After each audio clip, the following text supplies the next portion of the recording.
આજે આપણે બનાવીશું બટેકા ભૂંગળા. તો ચાલો આપણે બટેકા ભૂંગળા બનાવવાનું સ્ટાર્ટ કરીએ. એના માટે મેં અહીંયા 1 કિલો બટાકા લીધા છે, બોઇલ કરીને રેડી કરી લીધા છે. તો હવે આપણે મિક્સિંગ બાઉલ લેવાનું છે એક, અને જરૂરિયાત પૂરતું આપણે કોટિંગ થાય ઓઇલ એવું આપણે ઓઇલ લઈ લેવાનું છે.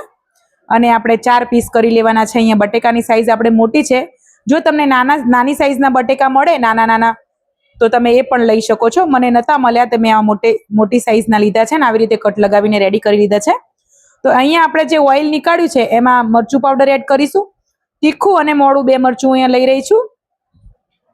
કશ્મીરી મરચું અને તીખું મરચું. ટેસ્ટ પ્રમાણે મીઠું લઈશું.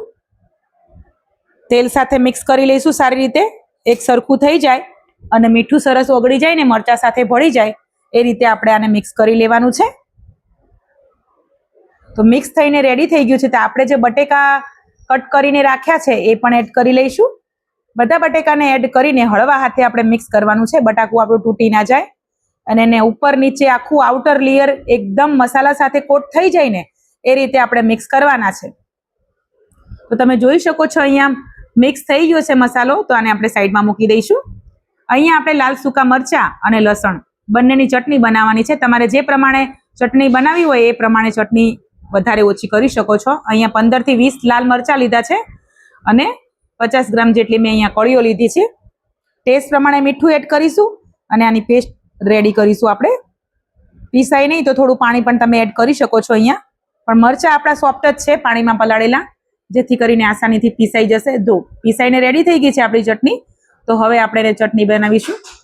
ઓઇલ ગરમ કરવા મૂકીશું જરૂરિયાત પ્રમાણે.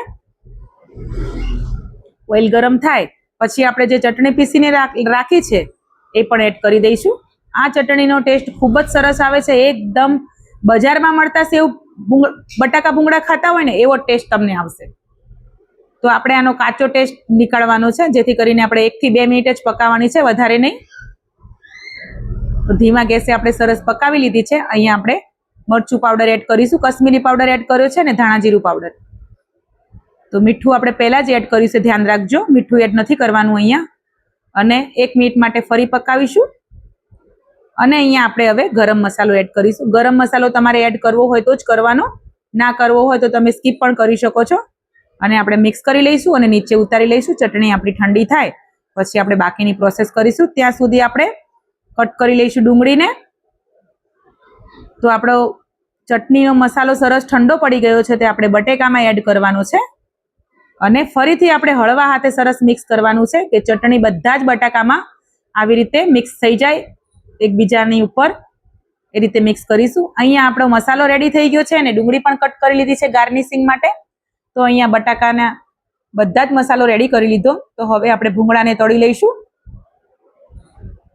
અહીંયા મેં બંને સાઈઝના ભૂંગળા લીધા છે, નાના અને મોટા. તો ભૂંગળા તળીને આપણે રેડી કરી લીધા છે. અહીંયા તમે જોઈ શકો છો. તો વિડીયો પસંદ આવે તો વિડીયોને લાઈક કરજો. ચેનલ ઉપર નવા હોય તો ચેનલને સબસ્ક્રાઇબ કરજો અને શેર પણ કરી દેજો. આવી નવી રેસીપી જોવા માટે મારી સાથે બન્યા રહેજો. તો બટાકાને આપણે સર્વ કરી લીધા છે પ્લેટમાં. તો ઉપરથી આપણે ડુંગળી એડ કરીશું. થોડુંક આપણે લીંબુ એડ કરીશું. ધાણા એડ કરીશું. અને ડુંગળી ઉપર આપણે થોડીક કાચી કેરી પણ એડ કરીશું. અત્યારે સિઝન છે કાચી કેરીની, તો ખૂબ જ સરસ ટેસ્ટ આવે છે. હોય તો અવશ્ય એડ કરજો. ખાટો મીઠો અને તીખો મસ્ત ટેસ્ટ આવે છે. તો આપણે અહીંયા બટેકા ભૂંગળાને કટ કરી અને હું તમને બતાવું. બહાર બજારમાં મળે ને એના કરતાં પણ ઘરે ખૂબ જ સરસ ટેસ્ટ આવે છે. તો એકવાર અવશ્ય બનાવજો, ખાજો અને એન્જોય કરજો. મળીશું નવી રેસીપી સાથે નેક્સ્ટ વિડીયોમાં. જય શ્રી કૃષ્ણ.